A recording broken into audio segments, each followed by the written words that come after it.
Thank you very much, Gerard, for that introduction. It's a great honor and privilege to be here today with PKF. I once said to my wife, did you ever in your wildest dreams think that I would end up doing talks like this? She didn't even look up. She says, in my wildest dreams, you never even pitched up. So sometimes it's better to leave those things alone. Right, let's kick off. The most powerful, successful, strongest companies on this planet today have attained their status because they all use consistently a very specific set of business principles. Now, these are no secrets. They don't know things that we don't know. These business principles, in fact, are taught at business schools or to MBAs worldwide. But what if I were to tell you that those principles that drive corporate success started right here in South Africa 1,000 years ago, thanks, Davy, in Blombos Cave. That's what drives the world today. And to prove this, we're going to join one of the oldest companies functioning on this planet today. It's a company called the San Bushmen tribe. You know them, from that movie, The Gods Must Be Crazy. So now you're saying, how can we call an African tribe a company? They're a bunch of people, these guys, running around with bows and arrows and loincloths, waiting for Coke bottles, or more recently, rugby balls, I see, falling from the sky. No, they're not. Think of them like this. They are a group of individuals committed together towards a common goal. Their goal is very simply the growth and total success of their group so that everyone involved can thrive, can benefit, can be secure, can do well for themselves, and can continue thereby to grow that group. That defines a company. This tribe is a company. Now you say, well, if they're a company, where's their workplace or their marketplace? Well, their marketplace is the central Kalahari region. Why? Well, that's where they go to work every day. That's where they trade. That's where they operate. That's where they're busy daily, looking for and hunting down and earning their incomes and their returns. So that makes the Kalahari their marketplace. Now you say, well, if this is their company's marketplace, who and where are their customers? Well, their customers are the ostrich, the zebra, kudu, giraffe, springbuck. You see, that's what's providing the returns, the profits, the earnings, without which this sand business or any business, including yours, cannot survive. The only difference being we don't normally kill our customers nowadays anymore. Now you say, well, that's a nice scenario, but get real. We're in the real world. There's serious competition out there.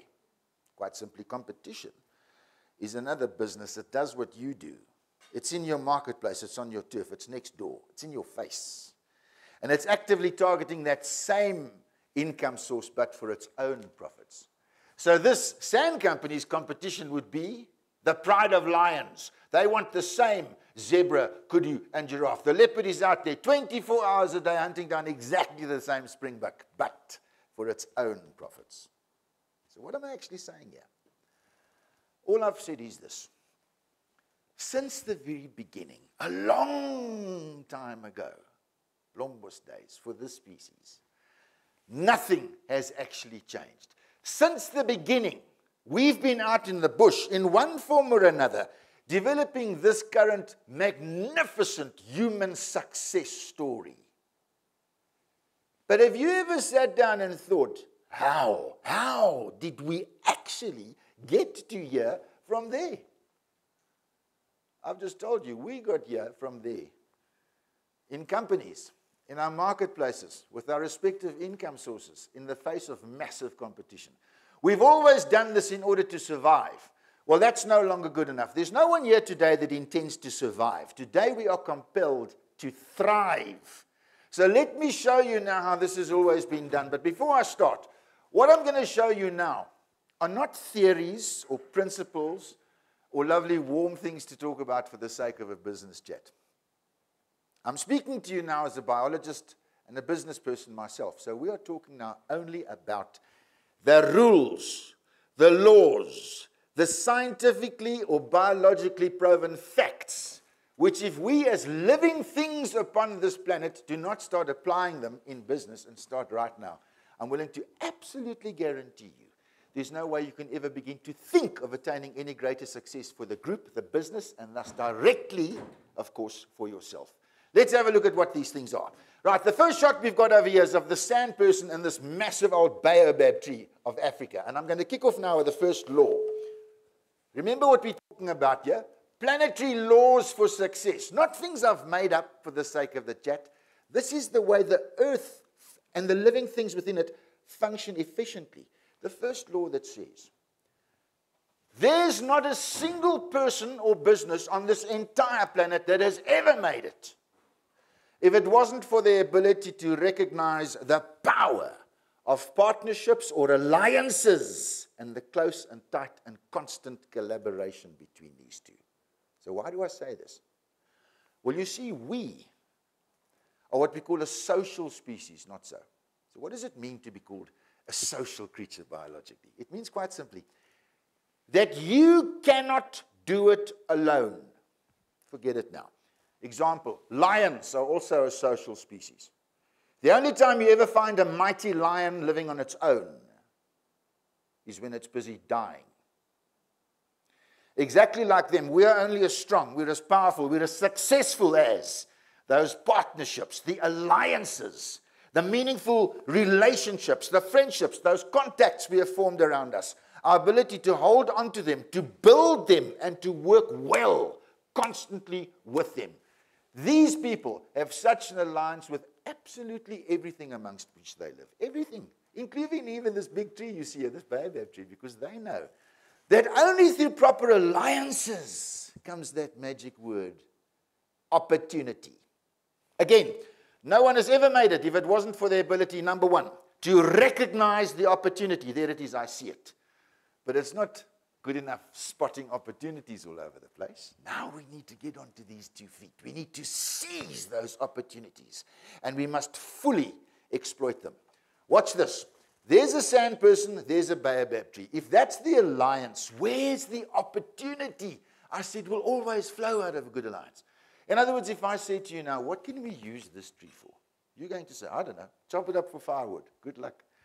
Let me show you now how the opportunist within each one of us here has always approached our marketplace towards greater success. Firstly, these people go along, they dig up the roots of this tree. Those roots grow very shallow here under the surface. And they'll take one of the roots, size of my leg, say. They turn this root now into a vertical position, and a good 2 liters of life-giving water will flow out of that root. Without water, these people cannot survive. And without money, bucks, tom, bokke, dollars, yen, euros, we do not survive. That's the bottom line here. Everybody in this room, this facility, this country, this continent goes out every day, sadly, in a quest for money. With that same urgency, we've gone out every day in a quest for water. Here, it's this alliance that provides it. Now, when the waters float out of the root, they break the root up, and from the inside, they remove these tiny little white pith chips with a TH. This pith, they dry on a hot rock, and it remains preserved in this form for years as a high-protein cereal, which keeps them going through the dry seasons. This tree has holes in it, sometimes big enough to submerge an entire vehicle in. Those holes are always full of sparkling clear water that they will suck up with grass straws. Again, the alliance provides. The tree is these hard-shelled fruits or pods. Now, what they do is they cut those pods in half. They clear out the insides. Then they use the halves of those pods now as perfect cups or bowls from which to drink their liquids or eat their food. Or what they do, they just cut a small hole here in the top of the pod, remove the insides, then they fill that empty pod shell now with water. They plug it and they seal it. And this serves as a life-saving water storage bottle in times of drought in the future. When they clean the pods out, they take those fruits in the inside and scratch off this fine white powder. Dis nou die krumme tart. That they mix with water from the roots and boil it up to make a magnificent high-energy porridge. This leaves them with the cleaned pips. These pips they crush to match head size. They roast them on a hot rock. To this they add water from the roots that they've boiled. And this makes an excellent, highly nutritious coffee that they drink out of the halves of those pods. Or what they do is they squeeze these pips to release a wonderful vegetable oil. It's this oil that they rub on their skins in this extremely dry environment. It's this oil that they use to cook their food in. And this oil can even preserve meat. They pick the new leaves of this tree, which they boil into a fine marrojo or spinach type dish. They find birds' nests in this tree from which they remove the eggs, the adult birds, the young, well, everything, including even The inside, the fine material that the bird is used to line its nest. You see, this is what they use as the kindling, the tontel, for the fire they must make with sticks. They pick the big white flowers of this tree, from which they will suck huge amounts of sweet nectar. That's what gives them the jolts of energy. So essential for the hunt or for gathering or for getting into their workplace and making it a success, making it profitable. They take bats out of this tree that they roast and eat. And then they tear off long strips of this tree's powerful sinuous bark. And it's the bark of this tree that these people use to manufacture string. Now listen, have you ever thought that without something as simple as string, this entire species might not have existed? We need string for our bows. We need string to tie on the shafts of our arrows. We need string to set traps, to set snares, to build our houses, to make our clothes. Here again, it's this alliance that provides it all. Then they scratch in the holes and cracks and hollows of this big tree. Now they're looking for lizards and geckos and things to eat, including these giant legavons that offer them kilograms of sweet white flesh in return. These are not the only reptiles they take out of this tree. For centuries, they've taken out pythons that offer them even more than those big legavons did. And from the beginning, they've always climbed this tree like this, looking for and finding the best, the most ultimate source of all, nothing less than honey. And that's only the beginning. I'm going to stop with this tree now. I haven't even touched yet on this tree's many, many medicinal uses. This is not a tree. This is a supermarket, man. This is a spaza shop in the bush. But you must bear in mind, we've sat here now, we've briefly discussed one plant. Only one kind of plant of the thousands of different kinds that this company will utilize on a daily basis. And believe me that every single one of those thousands of different plants, bulbs, bushes, berries, shrubs, trees, even blades of grass has as many, if not more, uses for this group each day than the one we've just discussed here. And I've told you this to prove a point. So what's the point? The point is simply this. Because they in their business are willing to know their environment, to understand their specific marketplace, their jobs and their responsibilities within it in detail, because they have infinite knowledge of the conditions and circumstances under which their business is expected to succeed and thrive and prosper under any given conditions, no matter what happens, no matter what you throw at them. Because they have formed partnerships, alliances, meaningful relationships, friendships, contacts that they can build and hold. Because they've all developed this eye that will recognize, but then seize and exploit every positive opportunity that presents itself out there for their growth. And above all, they've done all of this with an ethic of dominating their turf. Well, that's the only reason why this company has remained masters of their marketplace for 30,000 years. And it's one of the reasons why the species developed so smartly and shot to the roof to where you find us well-fed in an air-conditioned environment right here. So don't lose those principles now. Now, imagine if for breakfast we were presented with a plate of scorpions. We would have been horrified, appalled at the concept. Why? Well, you see, this is because of a well-known human phenomenon known as negative conditioning. We are all negatively conditioned. It starts in our formative years. This is where we are taught, we are trained, manipulated, conditioned, just not to accept certain things in our lives, to reject other things in our world, to say, that's not for me, this I can't do, that I won't do, this is not feasible, and here I draw the line. We do it all the time. We've sat right here, right now, and in the back of our mind, we've rejected a picture, an image on a screen of something that actually plays no part in our daily lives whatsoever. I wish you could have seen from here just now when I showed a snake on the screen here. Some of the faces contorted in mock terror. And it's become very fashionable to be like this. You often hear people saying, well, I'm actually very funny when it comes to things like that, you know. You've seen it. Maybe you've done it. The sand people are not negatively conditioned. They look at every situation that presents itself in their world. And before passing negative judgment on it, which we're often inclined to do, they ask a very simple question first. They ask, but where's the problem here actually? The problem, they say, is not the body of the scorpion. This is a blob. The legs can't hurt me. The nippers can give me a bit of a pinch. This is not serious. The problem, they say, is the sting up there. That's the problem. You see, folks, the problem here is not the scorpion. It's the sting. Why must we always make the problem so much bigger than what it actually is? In their lives, their world, their business, they're constantly identifying exactly what the problem is. What does the problem actually look like? Where does the problem specifically lie? Then they take it a step further. Then they focus on that problem and then deal with the problem. Look at him. He grabs that scorpion firmly between forefinger and thumb by the sting. He goes for the problem, yes. He breaks that entire sting segment right off the body of the scorpion. He throws that sting away. You'll see the problem now, spiraling through the air like this, and it lands far away, somewhere in that hot Kalahari dust, where the sun just evaporates it, burns it up. This problem is gone now. It's been solved, terminated. Our problem no longer exists. We've identified it and successfully dealt with it.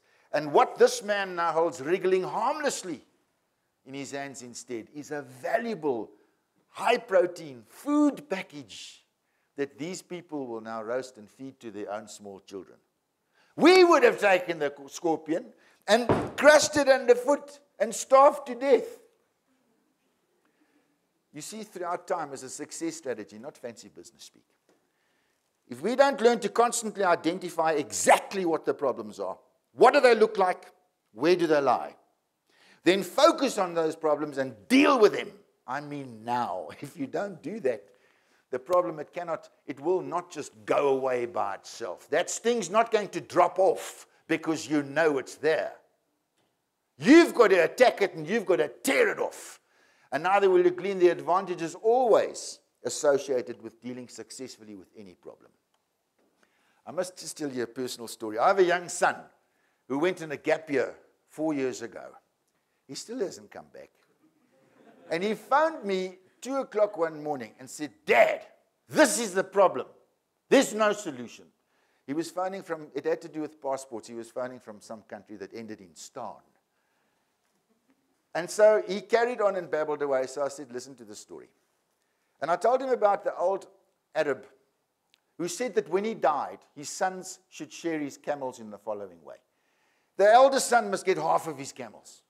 The second son should get 1/3 of his camels, and the third son should get 1/9 of his camels. As it is, when the old man died, there were 17 camels. Well, this was a disaster. You can't divide 17 by 2 or 3 or 9. The boys were at each other's throats. They were fighting. There was no solution. So they went to the old man in the village and said, what do we do? The old man said, listen, I've only got 1 camel, but have it. See what happens. Suddenly they had 18 camels. Immediately the eldest son gets 9 of the 18. The second son gets the third, he gets 6 of the 18. That's 15 accounted for. And the third son's got to get a 9th, which is 2. That's 17 accounted for. And they found they had 1 left, so they gave it back to the old man. So you see, there's always a solution. Right, this is a Kalahari.net boardroom meeting. And these people, like everyone else nowadays, are also busy with a bit of Eve business, or egg business as they call it, you see. When they find a nest full of these ostrich eggs, they examine each egg very carefully. Eventually, they'll select a few, 1 or 2. But notice, very important, most of the eggs they found, they've put back into the nest, exactly where they found them. And only those 1 or 2 eggs will they carry off home carefully wrapped up in these grass bundles. So what have they done here? Well, you see, they will never take all the eggs. No. They take 1 or 2 eggs only out of that nest. They will leave most of the eggs right there exactly where they found them, so that the hen, that mother bird, can come back again later once they've gone. She can settle in, she can hatch, she can raise those eggs they left there for her. Now remember when I started, I said to you, the ostrich is nothing less than their customer. if that's the case, this action here, leaving the eggs in the nest, was nothing less than absolute respect for their customer base and appreciation for their customer base, but above all, by leaving those eggs in that nest, this was a dedicated commitment by every single person on the team towards growing the customer base, increasing the size of our group's potential income resource out there in that big marketplace. Because they realize, you know, if we destroy this whole nest full of eggs right here, right now, through greed, as a one-off for its small returns, you've got it. There it is. Hit it. Milk it. Take everything we can, clean it out. If we did that, most definitely there will be no return for us from this specific source in the future. We've destroyed it now. You know, even at times of the year when fires should rage to their dry marketplace and the heat is on for their customer, our little sand groups out there immediately, all of them, giving everything they can, everything they've got to look after their income source. At risk to themselves, they start chasing the animals away from those leaping, roaring flames because they look after them. They care for them, protect them, preserve them. They'll even pick them up in their arms and cradle them and run with them to a place of safety because they know. They know. It's the customer out there that keeps us alive. And for that very simple reason and principle, if it is your intention to thrive, well, you have no choice but to be committed to growing the numbers. You've got to grow the numbers. Because only therein lies our ensured survival, our success, and our sustainable growth in the future. We have to think like this. We must. Because sometimes it doesn't rain in their marketplace for 6 years. 6 years, no rain. The entire marketplace is dried up. Very much what's happening in the current scenario. Times are tough, we say. Ooh, things aren't what they used to be. We complain. Well, in tough times, this crowd knuckles down. And they do something. They take action. The first thing they do is they reposition themselves in their marketplace immediately. They move their houses to the last remaining water hole in the entire area. One water hole left in these tough times. It's just beyond that tree line. They've moved the whole business right there. What a magnificent move by a company. Repositioning in tough times. Because now you see the animals, they are also forced to come and drink at this last water hole right here where our company's cleverly positioned ourselves. What a wonderful way to earn our living now. We don't even have to go and hunt it down anymore. It's now walking into the front door saying, here I am, nowhere else for me to go. We call this a captive market. You know what I mean? Well, that attitude is fine until one day it starts to rain. And when it rains again after 6 years of intense drought, every person in our little sand company realizes with a shock that the entire environment, this entire environment in which we've been living, everything is now going to change. The jobs we know so well, the conditions we understand, the way we like to do things, the way that we've always done things around here is now going to change. And they realize that if this drought is going to change things, it's going to compel us to change accordingly. We have to change accordingly. You might say, but it's a good thing if it rains.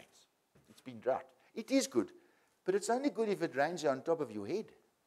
What happens if the first rains should start falling some considerable distance away from where we're running our business? And overnight, far away from wheat trading, that marketplace is now full of new, alternative, different pools of water. And in an instant, the income source on which we have been thriving and growing our business, it has other options elsewhere. Overnight, far away from where we're running our business, far away, the marketplace is full of sweet green grass elsewhere. And believe me, the grass is always greener on the other side for the customer, always. That's why they phoned for 3 quotes. Where's the grass greener here?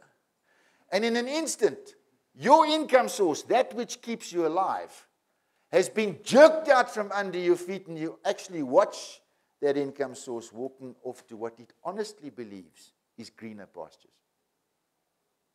They're not afraid of this. They say, bring change. We love it. Unlike us, don't change anything. It works.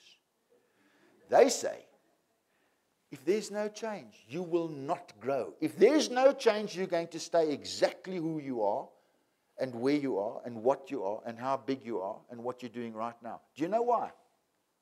Very simply because nothing has changed. And when it rains, these people rejoice. That's a photograph taken of a little boy playing in the very first pool of water he's seen in his entire life at the age of 6. And within 3 days of the rain having fallen, they're now living on these barbel or catfish that have also emerged from those dry pans. They're now living on bream fishes that have been washed in from the swamp systems up north and these giant legavans that prowl those watery haunts. The moment these people realize there's been some kind of a change in our marketplace, in our world, no matter what it is, immediately they identify that change, and then together they take active and deliberate steps now to adapt to that change. Immediately they start using new traps, new snares, new systems, new mechanisms, new methods, new and different approaches, new techniques, new attitudes. The moment they realize, man, things have changed out there. They start targeting for themselves now a brand new form of income source. They begin diversification. They sit down together with those around them that know and say, how can we broaden our survival portfolio now in this time of change, specifically to take full and positive advantage of it while it lasts? But above all and most important, each one of them, as a person now, alters the mindset here inside of this head in terms of actually understanding and accepting for once in here that you know what we've been doing in the past to have got this far, and what we must start doing today now. That's different. That's different in order to go even further and to keep consistently growing at the same time. Those are different things requiring different sets of action, different thoughts, different ways of doing things from each one of us on every different day. Now, if this change thing is so important, how are we going to get it across to everyone involved? Now, you see, the sand people in their business have an absolute obsession with training, skill development, education, mentorship, learning, and the resultant growth of their business. They say, how can we run a successful group here when the new people on our teams don't know their jobs? So they teach them. For example, when these hunters return having slain a warthog, they're tired, hungry, thirsty. They've been out there for 3 days. But they don't stagger back all victorious looking for food, sleep, water, or the odd Mexican wave. The first thing they do when they get back, immediately he calls the new members. He makes a classroom right there on that bare spot of earth, and he says to them, let the training begin. He says to them, let me tell you now, as members of this business, exactly what it is that we actually do for a living out there. Let me show you, he says, what it is that makes us as a group so very successful in that big marketplace. So let me teach you, he says, the skills that you must learn, you must develop, you must ultimately master if you ever want to be a true champion at this game that you are in. Because if you don't know the business, if you can't do these things, you're incapable of delivering the goods here, which means you could die in this business. The group can surely carry on without you. He says to them, this is our business, and I want you here and now, he says, to touch him, to feel him, to taste him, to smell him. This is where he lives, how he runs, where he hides, what he feeds on.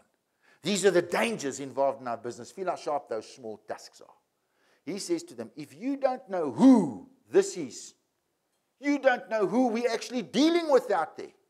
If you don't know where to go and look for him, how to hunt him down, how to corner him, you can hunt as long as you like. You can hunt for days or weeks or months. It means nothing until you've brought him back home. That's profit. If you don't know what he likes, what he dislikes, what he needs, or how it is that he wants it, don't even think of trying to get even close to him when hunting. That's only the theoretical training. Practical training. The hunters go to great lengths to catch and bring back alive these little ostrich chicks. They give them to the kids. They say, play with him, spend your days and nights with him, get in his head, know how his mind works. You must know every single bump, feather, and color on his body. Because if you don't understand the detail, I said, the detail of what it is that makes us successful in this business, you're incapable of ever delivering excellence on our team. And these hunters spend not hours or weeks or months. They spend years bent double behind their people, constantly developing their skills, growing their abilities, adding capacity. Because surely we can only be as successful as the combined skills of the people on our teams.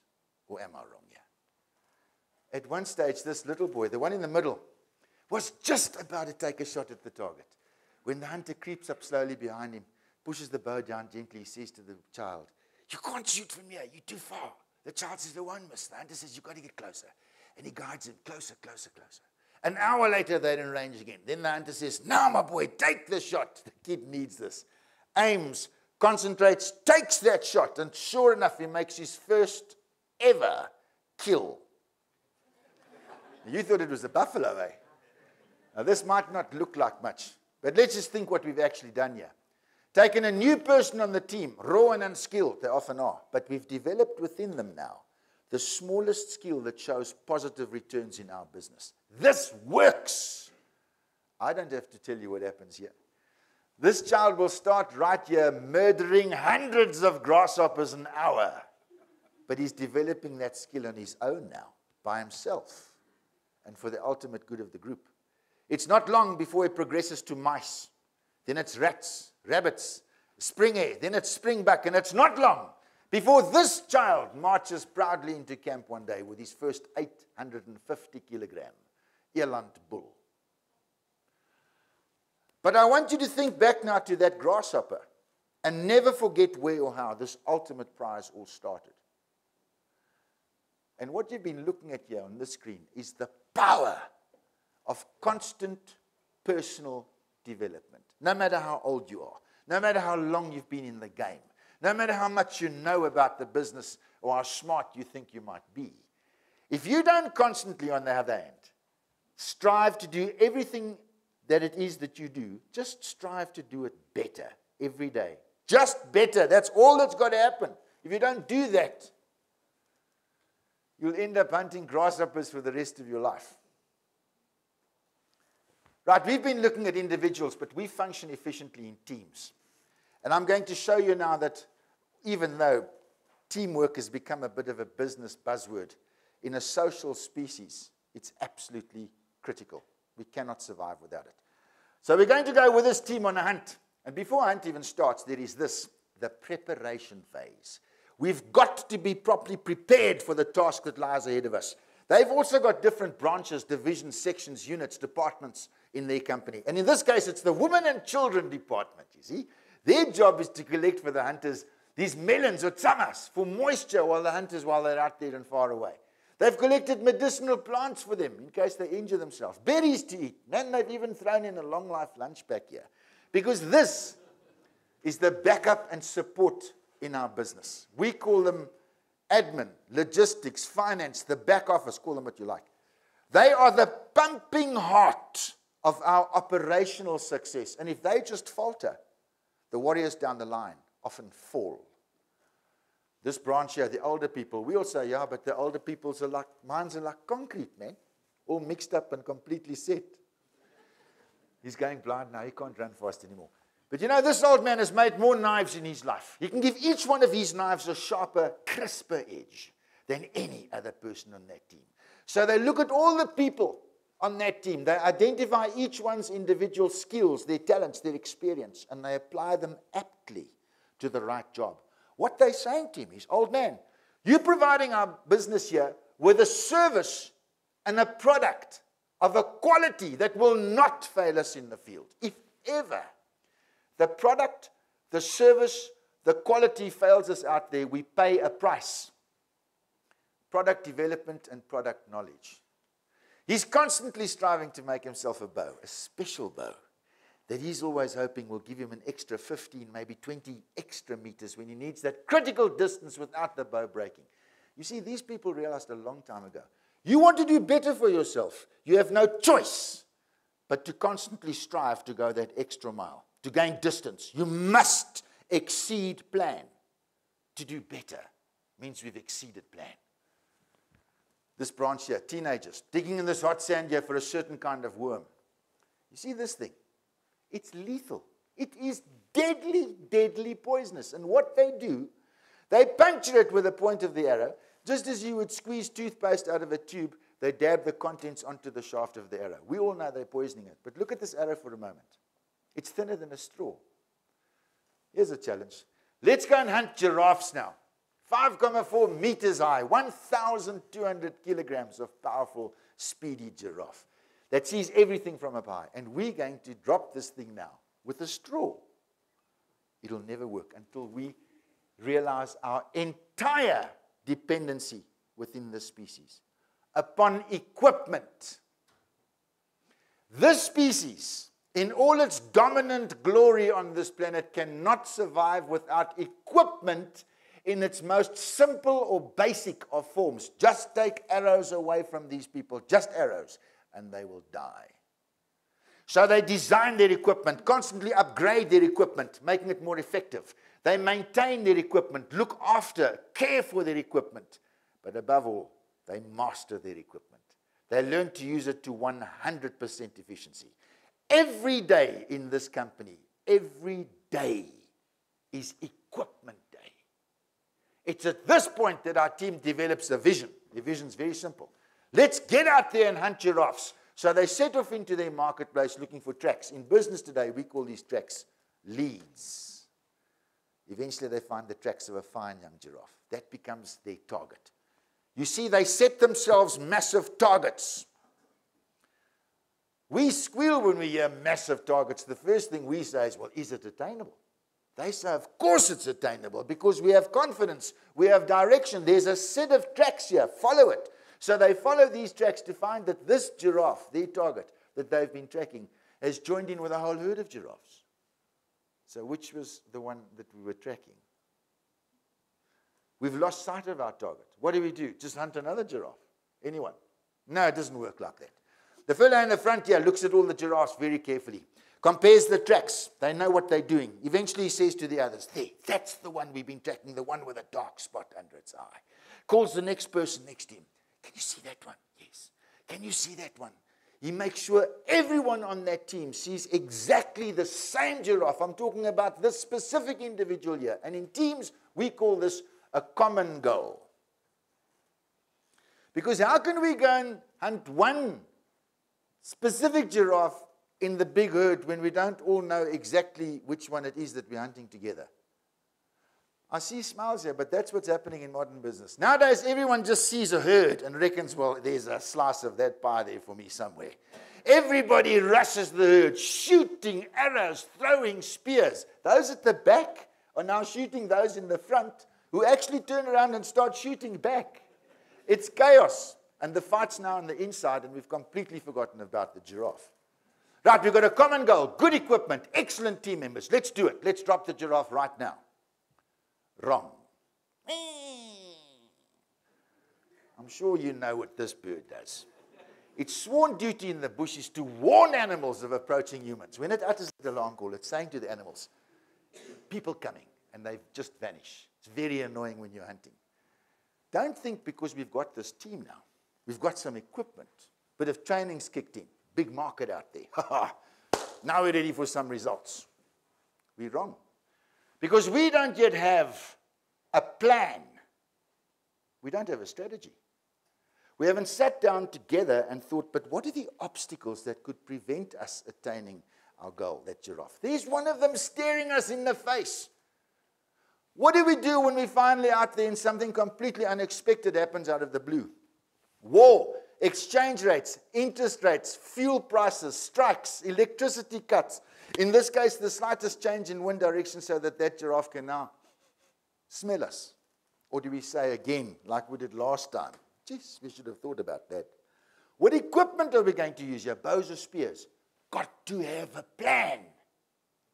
And only when they've got a plan, then you must see this team go. Characteristics of this team now. Number one, they are fast. Speed. People, speed. It's quite true. The days of the big eating the small in business are gone. It's definitely now the fast that are eating the slow. They are efficient. They are effective, professional. They're flexible and adaptable. They are disciplined and they are reliable. They are agile. But above all, this team is completely focused. Focus is not an overused business buzzword. Focus is a planetary law for success. I'm going to prove it to you. I'm sure you've all seen a lion kill on a TV documentary or in real life if you're lucky. Go through a lion kill with me in your own mind. Picture this lioness moving in towards a herd of zebras now. She's flat on the ground. Neck long, face square, ears tight, tight, tight. It's actually reflecting sound off the ground. That belly's dragging. Chin on the ground. Moving in like a snake through the grass. Gets in behind a little bush. Then into the starting blocks and starts trembling with excitement. And then it launches itself at that unsuspecting zebra herd. Now I want you to slow this whole scene down in your mind into ultra slow-mo, kyk weer mode. See that lioness powering across that plain now in slow-mo towards those zebras. The stallion turns, sees her coming through the grass and gives that alarm call, that woo-woo, woo-woo, and those zebras just scatter. Huge striped black and white zebra bodies now in chaos and panic. There's teeth, spit, dust, thundering hooves, white eyes. They've got to get away. But our lioness is now inside that panicked herd. You've seen this. She's running shoulder to shoulder with those wide-eyed zebras. Some are crossing her path. She doesn't even see those. Because our lioness has by now picked, selected, and locked on to her one specific chosen target inside of that herd. It's now like a steel cable that just gets shorter with every stroke she takes as she weaves her way through, around, over those zebras to slam down that one selected individual in a cloud of dust. If ever you see a chase like that again, watch that lioness's eyes. You'll see that during that hunt, she never blinks once. That lioness does not know of anything else that exists on that entire African plain at that time, except for one crystal clear target. And that is focus.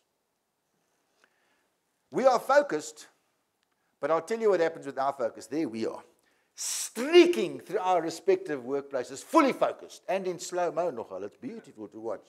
There we go. It's not long before we see another zebra on the side that appears to be very much closer than the one that we're chasing here. And then you reckon, no, man, I think I've made the wrong call. So you shut that one down, and now you start hunting the closer one, just when you enter your stride. A warthog rushes out of the grass, and you reckon, this shouldn't take me too long to deal with. Now you're hunting warthogs. You're hunting yourself to death, but you're not catching anything.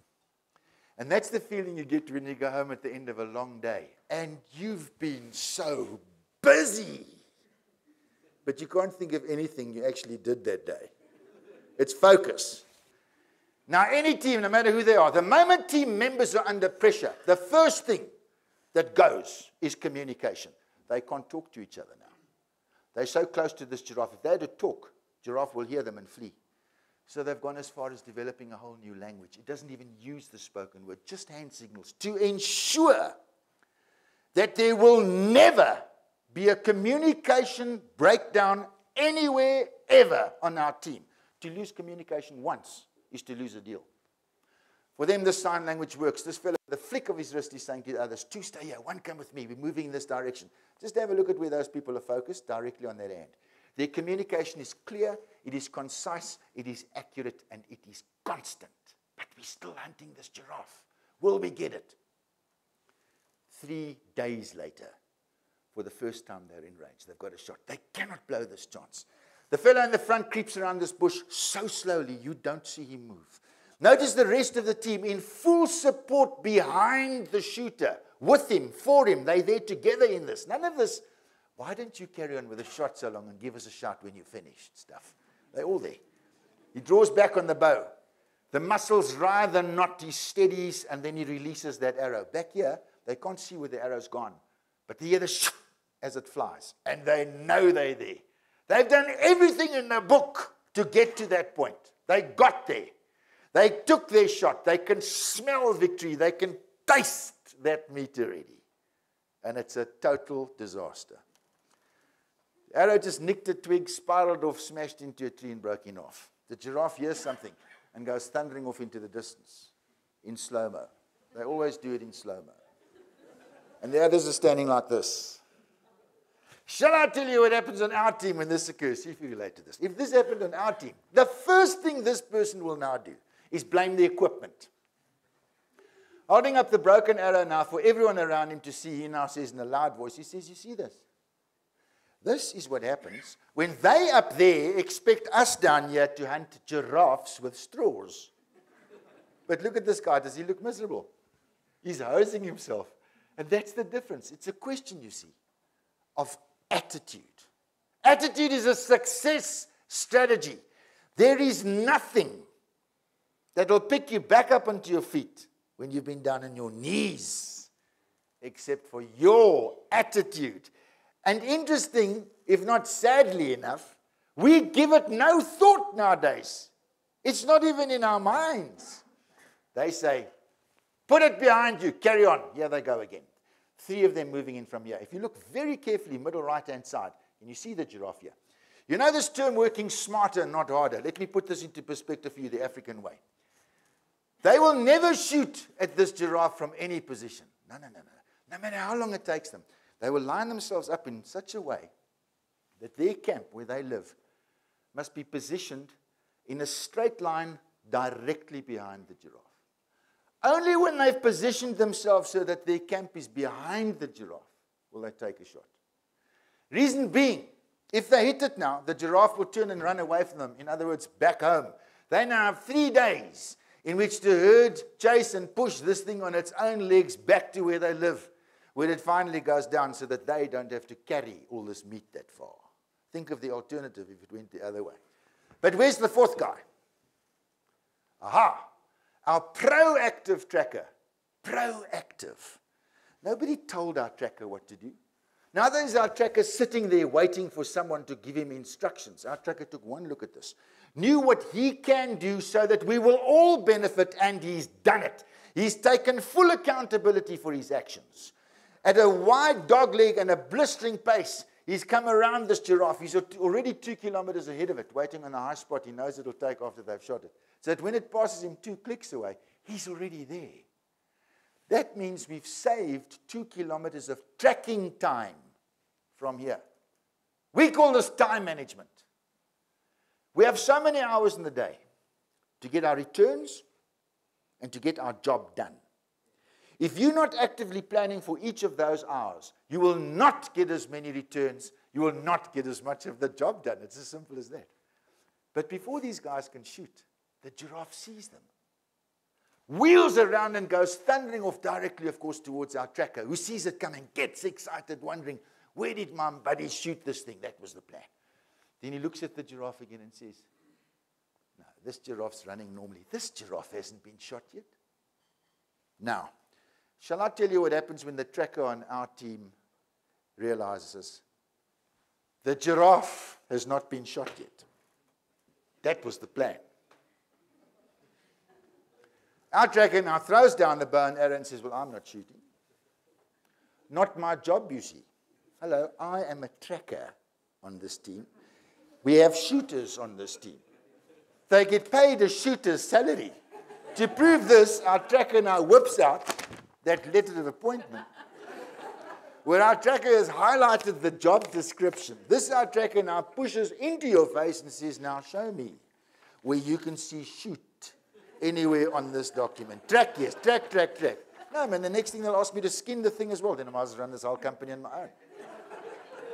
It doesn't happen here because these people are big enough to say, it's up to me now. I make the difference on this team.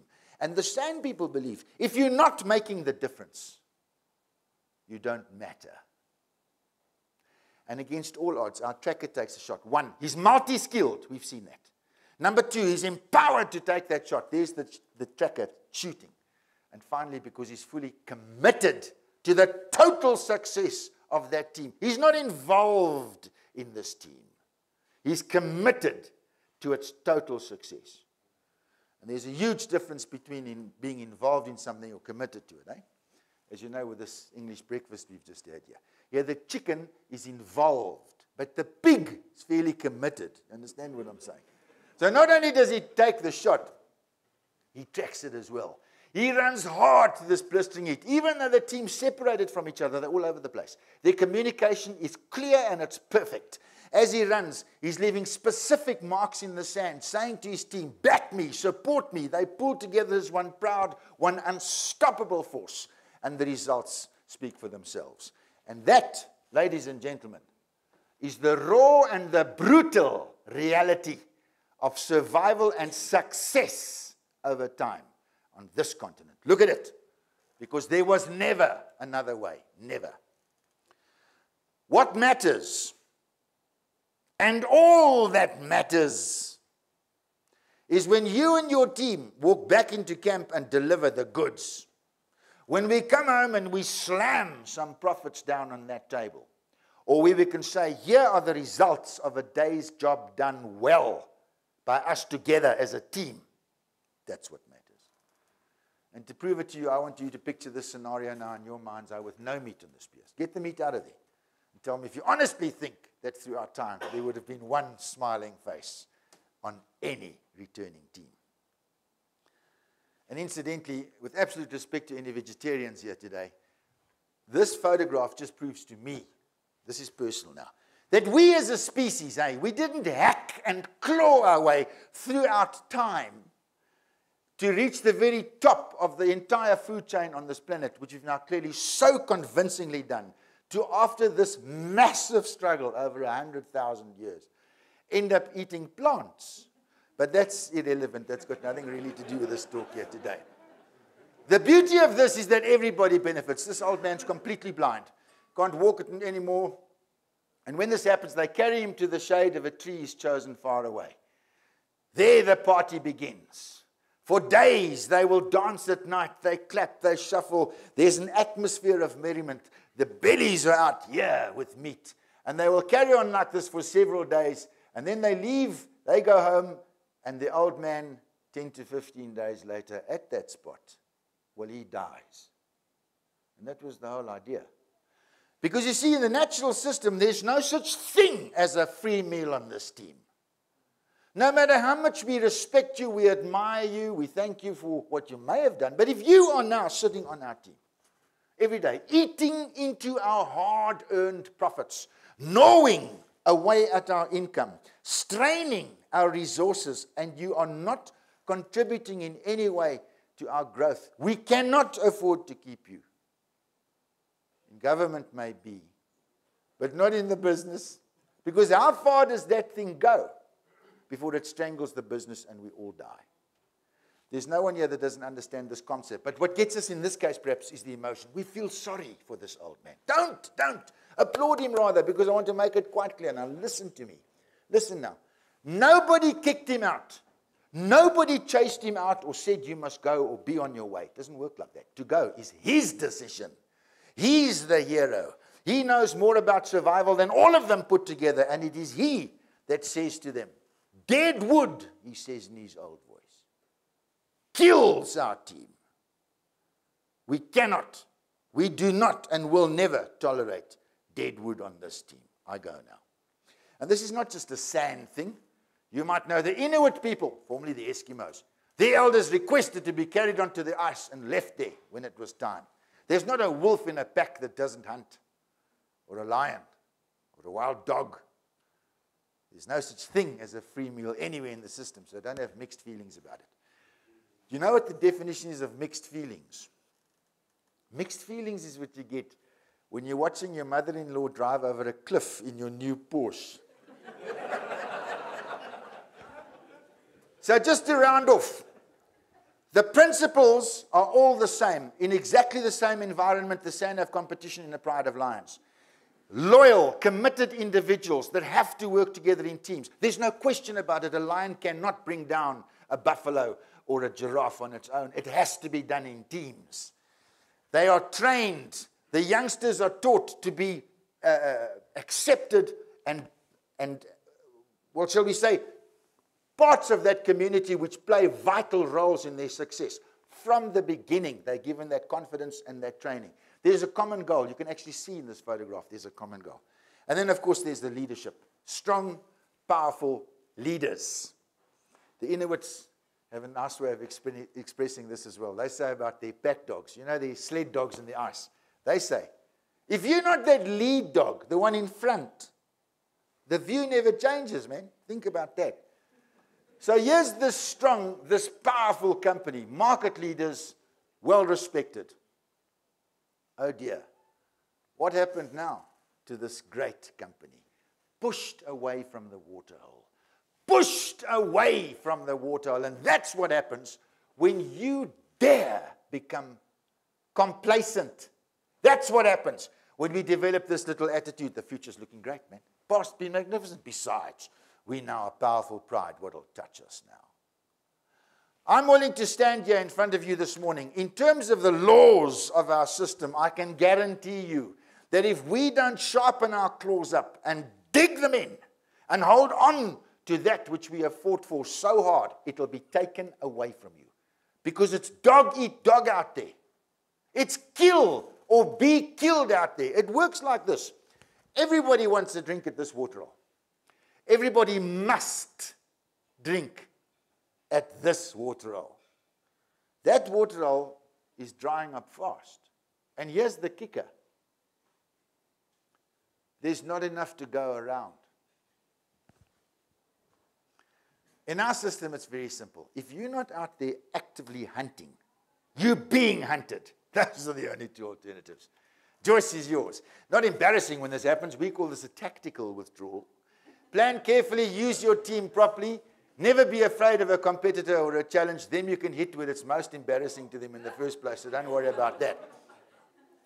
But what do you do when you're directly confronted by a competitor like this? When this happens with the sand people, they start talking faster. The first thing they say now in that click language of theirs is, "Ki kom kak." O julle praat die taal. Which in English means this could be very tricky now. Never run. Many hunters have been charged by lions like this. They fired in defense and missed. But because they stood their ground, the lion turned right here in front of them, actually kicking dust onto their clothes. Other people were unarmed when charged. They just stood there and shook, petrified with fear.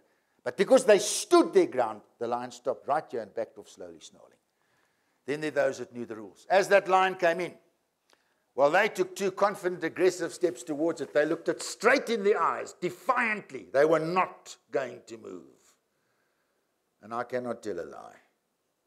They got taken out horribly. So I can't guarantee that this little trick's going to work. But I will guarantee you that if you run, there is no question at all, you will get taken out. So the law is, in the face of a challenge, you stand your ground. That is the law. Now, you see, sometimes we have to be a bit flexible about some of these laws. The reason why an elephant flaps its ears, kicks up dust, throws trees around, it's showing you what it's got, and it tells us, if we've got competitors, and we do, we need to know who they are, what they're capable of, where their strengths lie, niche markets, who controls, who dominates where they may be better at doing something, anything, than we are. Because if we don't know what that is, we don't know where to start improving. To go up against something like this without any of that knowledge is total suicide.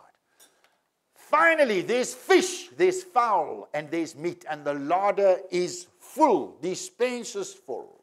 That very simple sentence is all we strive towards. So how do we do it? On this planet, every single living thing has its own unique success strategy. Those strategies have taken millions of years to develop, crystallize, perfect to where we are today. If the creature uses that age-old trial and error system, it succeeds, it thrives, and it prospers.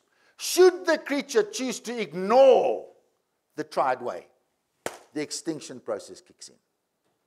And we've sat here this morning and seen on this screen this creature's success strategy. And we realized, but hang on, we've actually just gone back to basics here. We looked at some of these basics, starting with that baobab tree. We saw the power of developing proper partnerships, alliances, meaningful relationships, friendships, contacts, holding them, building them, developing an eye that will always recognize every opportunity and exploit it. Constant creativity, innovation, resourcefulness with everything we do, focusing on our problems. Remember with that scorpion? Dealing with problems now. Your income source, the customer, is not enough you can do for them. Not enough. It's what keeps us alive. Adapting to change is not an option. Not unless you definitely want to start walking that dreadful dark road towards extinction. Training, skill development, working together in teams, strategy, planning, equipment, time management, competitors. I'm not going to go through all this stuff again. And I'll tell you why. I needn't repeat it all again simply because you know it all. What have I said here this morning about life, about corporate success, that you yourself did not already know? Nothing. But think about this. Here we sit, 2016, relating completely to a primitive world thousands of years ago. And yet every single one of us related to that primitive scenario, every single step of the way. Why was that? Well, it's like I said when I started. Nothing has actually changed. Nothing. All I've done this morning is taken these things we call the basics, which are also taught in a manner, as I said, to MBAs all over the world. And we've just looked at them in a perspective. How many times have you been in a meeting where somebody says, we really need to get back to basics on this? Has anyone ever told you what these basics are? What they look like, where they come from, what they're going to do? Those are the basics. That's what they look like. That's where they come from. And that's what they've always done. And it's only because we've embraced these things over time that we were able to move out of the cave, to put down that bow and arrow once and for all and start that upward journey, up, up, up, to where you find yourself seated here this morning. Nothing else did it. You've just seen it with your own eyes. The beauty is, we don't have to learn these wonderful business truths. You know them. I'm simply telling you what you sometimes forget to remember. And remember this. If we'd left out one short, simple step here this morning, just one, anyone, go on, choose one. If we'd left out one step, there would have been no giraffe, not ever. So if you saw this morning what using these basics actually means to us in terms of success, and we started applying them, highlight them, make them important, teach them to those around you. If you did that, I guarantee you, you will always hold a very much greater success in the palms of your hands, because then you're using and releasing your inner, your instinctive, your genetic way of ultimate surviving, the way that we've done it always. And the proof of that is seated right here in this room today. Good luck, ladies and gentlemen, and thank you very much for listening to me. Thank you.